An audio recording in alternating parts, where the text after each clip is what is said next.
Hello and welcome to Thrive Over 40. In today's episode, I am going to be interviewing Jeannie Faulkner. She is a licensed massage therapist, yoga teacher, and certified Ayurveda therapist with a master's degree in education from Ohio University and a master's in Ayurveda and integrative health from Maharishi University in Iowa. She has certifications in several massage therapy modalities, including manual lymph drainage and cranial sacral therapy. She received her Ayurveda therapist certification at Chakrapani Clinic and Research Center in India, and has studied bodywork and alternative and herbal therapies with several teachers in India and in the US. She embraces the philosophy that we all have the innate ability to heal our emotional, physical, and spiritual bodies through our connection with the natural world, and through a deeper understanding of our own nature, we can bring balance to our lives. The role of the practitioner is to be present and allow this awareness to take place within the client for true healing. So please join us for the interview with Jeannie, where we discuss her new book that she just wrote, some classes that she has coming up in the new year, and all things Ayurveda. So welcome, Jeannie, to the podcast. Thank you so much, Amanda. Thank you. What drew you to Ayurveda, and how did massage therapy become part of your healing work? Well, with me, Ayurveda came after massage therapy. So after I went to massage school, well, during massage school, we had an introduction to Ayurveda. So that was over 20 years ago. And then I had the opportunity well, it really interested me. I was fascinated by it.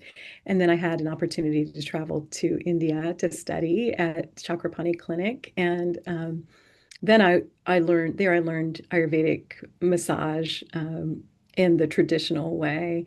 Got to go back there again, and I just that's what led me. It was the bodywork piece of it that led me to learning more about Ayurveda, and then I got to go to study more a little bit with Dr. Ladd, and then a little bit. Then I went to the 3-year degree at Maharishi University and got my master's in Ayurveda and integrative therapies. That's awesome. So yeah. So it started with bodywork though, and it's still my favorite part of it. I don't think a lot of people know about Maharishi University, and that you can Yeah. actually go there for treatments and you don't have to Oh, go to you can. India. It's less Yeah, expensive it is. and Yeah, you can closer get to like home for most of us. right. You can get the full punch karma treatment. You can get a lot of the real, and they stay very, very close to their own protocol. So it's pretty prescriptive every time. And so you Nice. know what you're getting. I want to do that at some point, because traveling to India for me, I don't think I Mhm. could do it. Yeah. I hear you. It's expensive and It's all the expensive. things. Yeah. Yes. Mhm. So was there a moment when you realized touch was more than relaxation, it was medicine? Yeah, I think it was when I had an injury or something myself. It was during, again, massage therapy school, and I realized that I had a problem with my shoulder and my neck, and I couldn't move my head a certain direction, and just narrowing it down to what muscle it is. And I had someone work on it, and it totally healed it. It worked. And I was like, I mean, I was in massage school. I should have known this, but until you Mm, really notice it in your own body. I was fairly young, so I never really had a lot of body pain at that time. sure. And, That comes and so later. that was new to me. Not now, but but yeah, and so I really was just amazed by the way it worked. And then since then, just multiple ways. I could go on and on about it. Oh yeah, hours and Yeah. hours probably, right? Yeah. How has your understanding of healing evolved since you first began practicing Ayurveda? So healing, oh gosh, I mean, it really has. Since I started practicing Ayurveda, I mean, as you know, Ayurveda encompasses all the things, body, mind, spirit. It doesn't leave out any of that. So I think my thoughts on healing, this is going to sound so simple, but I know that when I first started practicing, I was so very set on the protocols and the specifics of the traditional Ayurveda. And now I'm noticing that really meditation is like the main thing. Hmm. I mean, the spiritual, I guess you could call it the spiritual aspect, but it's also Hmm. the working with the nervous system and being able to really rest into your own body helps me understand my own body. And I think it helps us all, it can really do so much good for all of us to be able to tap into that, Yep, what's happening. Yeah. absolutely. Some people have Mhm. a hard time doing that though, even Sure. even in like a massage or an Ayurvedic session. You try to get Mhm. them to realize what's going on in their own bodies, and a lot of times they're so disconnected. They know that something is not right, but they Right. don't know what, and they don't know how to Exactly. help themselves, I guess. Yeah, I mean, I mean, I just had a session with somebody last week who's 75 and she has never even like been able, she's never thought about like, oh, well, I'm like, where do you feel this? She's like, I don't know, Hmm. like it's a total, just a disconnect. And Yeah. she's a recent client, just I've worked on her twice, and she's starting to, sort of catch it. But yeah, you're absolutely right. And We're that's not, partly our job too, right? Like is absolutely. teaching them how to do that on the And it's table and off the table. right. And it's okay to do that. Right. It's really okay. You can, yeah, it's safe to You do can that. take care of yourself. Right. You're allowed Right. to. Exactly. Hmm. What do you wish people understood about Ayurveda that often gets oversimplified? The main thing is that in the West here, we tend to simplify Ayurveda down to the the dietary part of it, and that's what I hear a lot of. Even some of the schools that I've seen, that it just focuses on diet. Diet's super important. I mean, of course, we all know that what we take into our bodies is really important. And Ayurveda has some amazing ideas that are simple and great for helping to heal your gut or whatever you need. Hmm. I'm not saying that it's not, but I feel like that's the only thing we focus on a lot of times here in the West. We don't notice that it's or recognize that it's all encompassing. It's not just about food.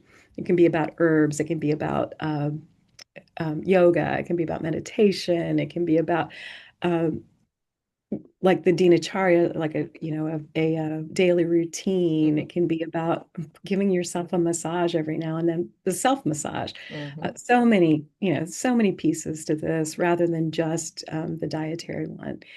So in the West, I think that's what we do. We try to push through, like I'm gonna, just do this and it'll work. And Right. it works, but it works much better if you include all the other things too. Right.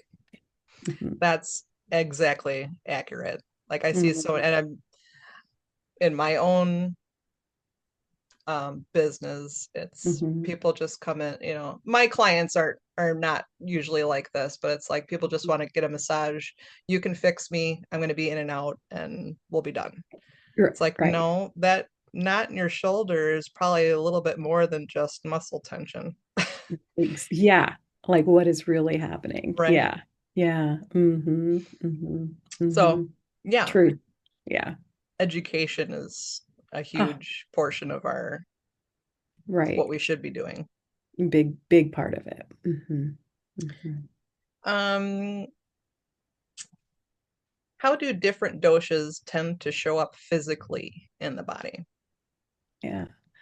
That's so interesting because it's so that's like one of the coolest things about Ayurveda is that we can, see these different doshas and how they do, come up physically, mentally, emotionally, all those things. So I say, Vata people, as you know, Vata shows up in the body a lot of times as dryness, right? Hmm. So anything that would be dry, it could be constipation. It could be there's what we would notice as touch practitioners would be, their skin is dry, it's dryness, but also crackling of the joints and, not enough lubrication. Uh, they might even notice that at your intake, you might notice, they might say, oh, I haven't been able to sleep because of this airiness. It's air and ether, right? They're up in their head. But that does show up as usually dryness. And then pitta shows up as heat related to fire. So you might notice that their skin is really hot, or they might mention that they have acid reflux or heat in the body. They might also be the type that are type A personality, very direct. You're just Yeah. describing me. That's why I'm Oh, laughing. okay. Well, there you go. Yes, as an entrepreneur, you have to have some of that pitta, that fire, right? You got to have internal fire for sure. So yeah, pitta, but it shows up in the body as heat. And it also, they're the type of people on the table who are going to be like kicking off the sheets and not wanting that table warmer on. And maybe, they're going to tell you what they want to usually. Absolutely. Yeah, yeah, they are going to do that. Kapha shows up usually as a little bit of sluggishness. It's related to earth and water. So, water in the body, lymphatic fluid. A lot of times it could be congested lymph, or you might notice their tissues usually kind of a little bit not so dry, but more, kind of oil to their tissues, a little bit oily, and kapha a little more adipose, you might notice, and things like that. So, yeah. Absolutely. How do oils support healing beyond just physical relief? Mhm. So the oils, do you mean just Ayurvedic oils or Yeah. yeah, yeah. So the oils beyond the physical can be the main thing I like to think about is how it works with the in being able to reduce this mostly vata kind of thing. If you oleate, as they say in Hmm. Ayurveda, using oils like on the head and neck and shoulders and all over the body actually can help the mind calm the mind, right? So being able to calm the mind can aid with sleep. And one of the simplest things to do is to apply oil, like a sesame oil or even a medicated oil to the bottoms of your feet before you go to bed. Hmm. Just this really nice, just give yourself a foot massage before bed, and you can put some socks over, whatever you want to do. And then it does aid in sleep because we're bringing that, it's almost like everything's moving downward to that area, down and out. And that's really the oils can do some amazing thing. They're not like just to be clear, they're not essential oils. Essential oils, of Hmm. course, like lavender and things like that we use in massage a lot.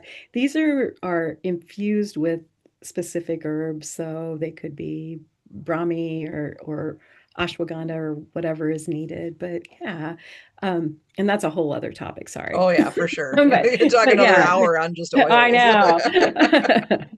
Yeah. What's one thing you wish women knew about their bodies during the perimenopause and menopause phase of life? Wow. That's a great question. I think women during that phase, we're kind of taken aback by that. I feel like it's almost as if we're going through puberty again. Hmm. And it's like almost a shock to most of my clients. And even to me, when that was happening, I felt like, this isn't the body that I'm used to. Hmm. And there's so many changes that we go through.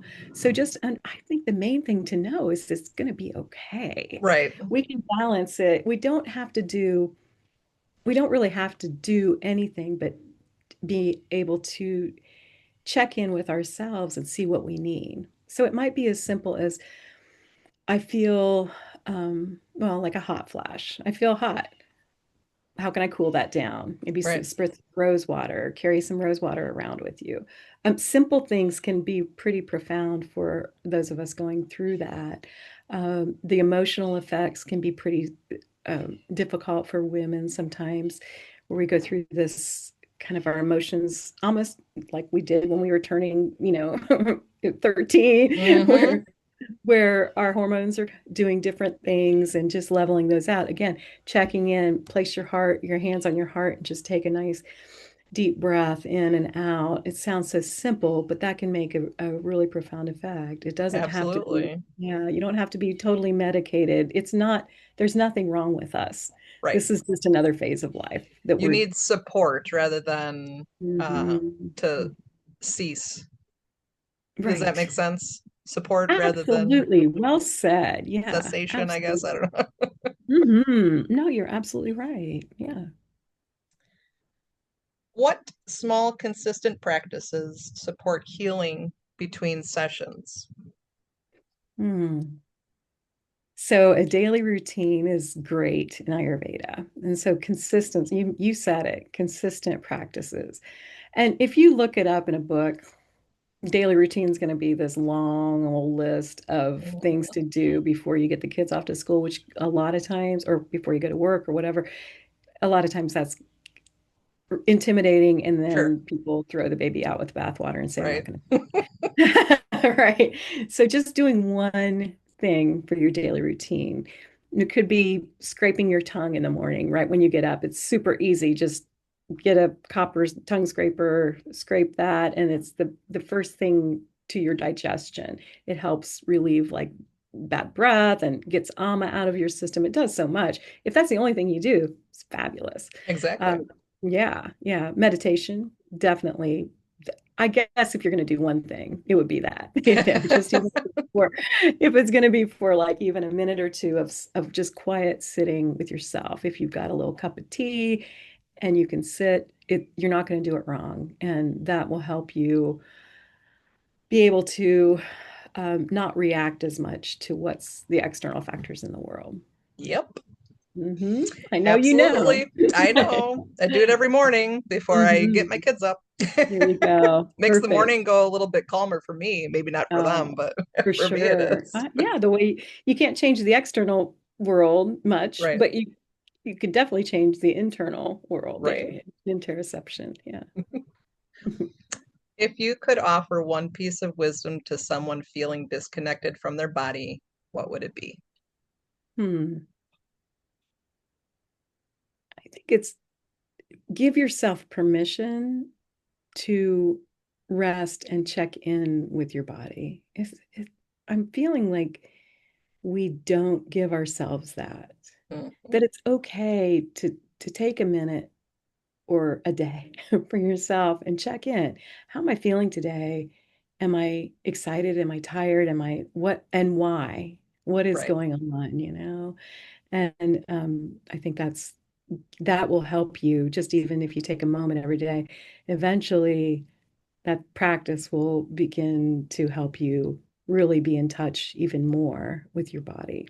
And notice that before uh, a lot of times it will help you just, oh, I've got a little scratchy throat or whatever it might Hmm. be. It might help you not get that cold. If you notice it before it gets the next 2 days, you can say, oh, okay, I'm going to gargle with some turmeric and salt and do the things that Ayurveda tells me to do and, take precautions, take some herbs, whatever it might be, so I don't get ill. In the Right. same way with big illnesses. Yeah, yeah. It's just Noticing noticing the little things. the little things. Yeah. Yeah. And we're so distracted these days with Mhm. everything, your phone, Mhm. family, Right. work, that Right. how many of us actually just sit for 5 minutes and Mhm. realize things that might be happening internally that you've been ignoring. Exactly. And those quick body scans where you can Hmm. start at the top of your head and move down and just check in with your abdomen and all the parts of your body. Just check in and notice them and be grateful to your stomach for doing what it does. It's just Right. amazing anyway that this is all happening right now, keeping that homeostasis in our bodies, and we don't really recognize it a lot. So just doing that can help us too. Yeah. Well, as we're closing down here, why don't you tell us a little bit about your book Oh, and the title and where they can find that to purchase if they so wish to? thank you. Well, the title is Somatic Ayurvedic Bodywork, and it's available on Amazon. And it's for massage therapists and body workers. And it just talks about that being able to check in with your own body before you check in with your client's body. It talks about the different oils that we didn't get to go into detail today, but how you would use Ayurvedic oils in a session. And then also, and this might be a little controversial, but it also dispels that maybe myth that we have to do it a certain way. That everybody, we know that through Ayurveda, every body is different, and that maybe they don't need the protocol, exact protocol that we learned, and maybe they need a little bit of breath work on the table, Sure. or different things, meeting them right where they are, and you can use your Western techniques in Ayurvedic massage as long as you're in tune with yourself and them. And remember that Ayurvedic massage is not, doesn't surprise them or it doesn't cause pain. It's Right. a repetitive massage. So that's what, the book goes into that a bit. Like, that because when I started, I was doing here's Ayurvedic massage and here's Western massage, and you can choose from one or the other. And Mm-hmm. yeah, I was realizing I was getting a lot more, I was doing better with my Western massage people. And I'm like, wait, these don't have to be different. Or maybe not sticking to that specific protocol, but using your own knowledge of what you know about how the client's body is in that moment and working with it there, meeting them where they are. So, and it's Perfect. got that info on the oils, and also it's it works as I'm teaching the Ayurvedic somatic Ayurvedic bodywork classes this year. I'm kind of building that up again with this somatic practice integrated into the bodywork. So it's a big change for me, and so the book will be used in the classes as well. So Awesome. yeah, and it's a cheap book. It's only I think 12.99 or something. It's I not know it's like in my cart. big investment. Oh, thanks. Yeah. So, do you have any upcoming classes? I do. I'm just now putting my schedule together. I am doing the somatic Ayurvedic bodywork in July in North Carolina. Ooh, And then August, yeah, at the beach. I'm excited. nice. I know. August in Columbus again. And then a few here and there in my little studio here in the Hocking Hills. It's a smaller studio space, but that October, I believe I've got one in April too, just kind of to kick off the book. So, Okay. and you could So, see, oh, go ahead. go ahead. No, you can learn more about those. Yeah, just at my website, and you can visit that at either wildearthspa.com or just jeanniefaulkner.com works. So yeah, Perfect. that'll give you info. Yeah. And I'll have those links in the show description too for Oh, people to thanks. easily just click on and Thank follow you. it and buy or join one of your classes, which Nice. I Thanks. am. This is how I met Jeannie was through the Ayurvedic body work that I learned from her back in 2021. Yeah, it was a while A ago. fabulous teacher. Uh, She's very integrative with everything. She is has a lot of information, and I just can't speak more highly of you. oh, thank you so much. Back at you, girl. Thank Thank you. you. Well, thank you, Jeannie, for joining us. Sure. And Mm. I hope that I get to see you at some point soon Yeah, in one of your classes. I that would be really want to learn that Marma Chiquitza. the Marma class. I've got to get it on the books. You do, because I've wanted to do this for I years. know, I know. I will do that. I'm going to make it a point because we will do it. Okay. Yeah. Okay. Well, All right. thank you Well, so much. Yeah. thank you, Jeannie. And Oh, thank you thank for all of you. your information and joining Yeah, us on the podcast today. absolutely. Thank you. All Have a right. great Take care of day. yourself. Okay. Thank you. Bye. Bye. Thank you for joining me today on Thrive Over 40. If you're looking to begin your journey, I invite you to download your free Radiance Reset Guide, available on my website, sattvamw.com. It's a great reference to begin your Ayurvedic journey today. Inside, you'll find daily Ayurvedic rituals for hormone balance, natural remedies for menopause symptoms like hot flashes, night sweats, and mood swings, self-care practices for more energy in perimenopause, and simple lifestyle tips for better sleep and a calmer mind. If this episode resonated with you, I invite you to follow the show so you never miss your weekly wellness reset. And feel free to share this with a friend who could use a little extra support. Until next time, take gentle, meaningful care of yourself.